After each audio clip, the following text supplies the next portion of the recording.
Saudara, saya pernah mempunyai seorang siswa SMA yang untuk menyelesaikan pendidikan di SMA, biaya hidup dan biaya sekolah ini dia biayai sendiri dari hasil jerih payahnya menjadi pengantar barang karena berasal dari keluarga yang tidak mampu secara ekonomi.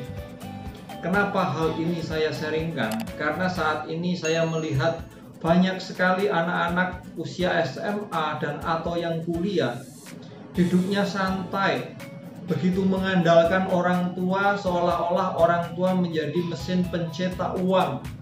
Kuliah belajar tanpa sebuah perencanaan dan target yang jelas, sehingga menyelesaikan kuliah atau sekolah dengan hasil yang biasa-biasa saja. Tentu sikap seperti ini sangat disayangkan dan menurut saya sebagai seorang pendidik adalah sikap yang sangat tidak bertanggung jawab.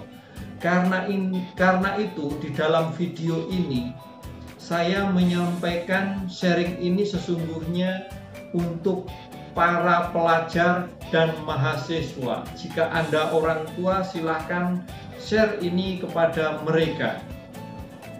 Di dalam video ini saya akan men-sharingkan 3 contoh mahasiswa yang sangat sukses karena usaha yang sangat keras, kendati mereka berasal dari ekonomi yang kurang beruntung. Tidak ada yang namanya kesuksesan sejati diraih hanya dengan santai. Terlebih pada saat-saat seperti sekarang ini, perekonomian tergoncang karena COVID, termasuk perekonomian keluarga-keluarga mengalami kegoncangan. Tidak sedikit orang tua masyarakat yang mengalami penurunan ekonomi. Karena itu banyak juga orang tua yang tidak bisa menyekolahkan anaknya atau menguliahkan anaknya. Ataupun mereka bisa tetapi dengan usaha yang luar biasa. Akan sangat disayangkan bila Anda sebagai pelajar atau mahasiswa tidak mengimbangi usaha orang tua Anda dengan Anda belajar yang sangat keras, belajar tekun, kreatif, dan menyelesaikan sekolah atau kuliah Anda tepat waktu dengan hasil yang maksimal. Ada 3 contoh, 3 tokoh yang ingin saya ceritakan dan saya percaya, saya yakin Anda pernah mendengar nama-nama ini. Yang pertama adalah Dr. Tirta.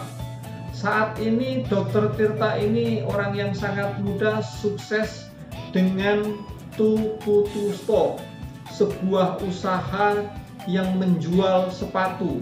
Dan bukan hanya itu, penjualannya secara online di marketplace begitu luas.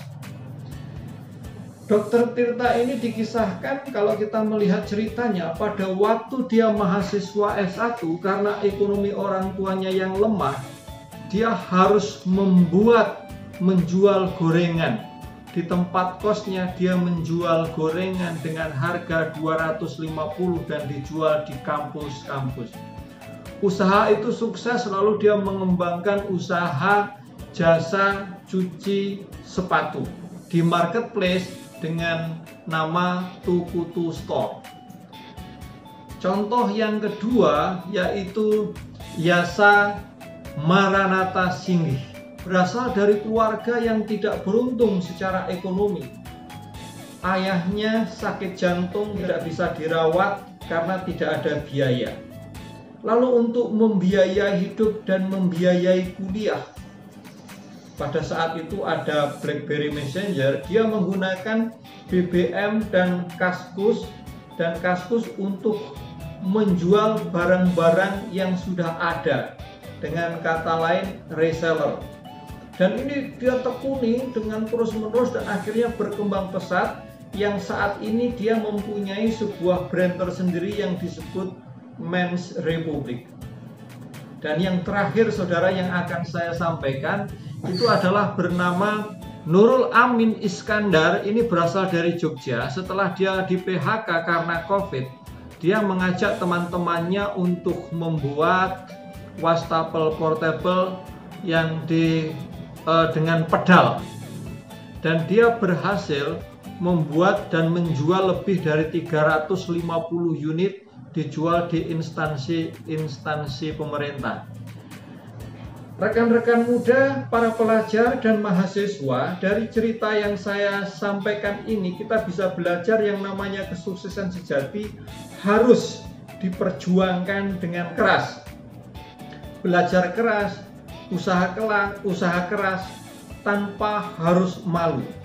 Maka kepada Anda yang orang tuanya bisa membiayai kuliah Anda, janganlah Anda santai, janganlah Anda merasa bahwa semua orang tua sudah menyediakan. Anda harus mengimbangi dengan belajar yang tekun, berprestasi. Raihlah beasiswa dan lakukanlah kreativitas yang bisa membuat Anda berkembang sehingga Anda bisa sukses, meringankan dan bahkan memperbaiki keadaan ekonomi orang tua Anda. Itulah saudara yang bisa saya sharingkan. Semoga Anda mendapatkan manfaat dari sharing saya ini. Sukses untuk Anda.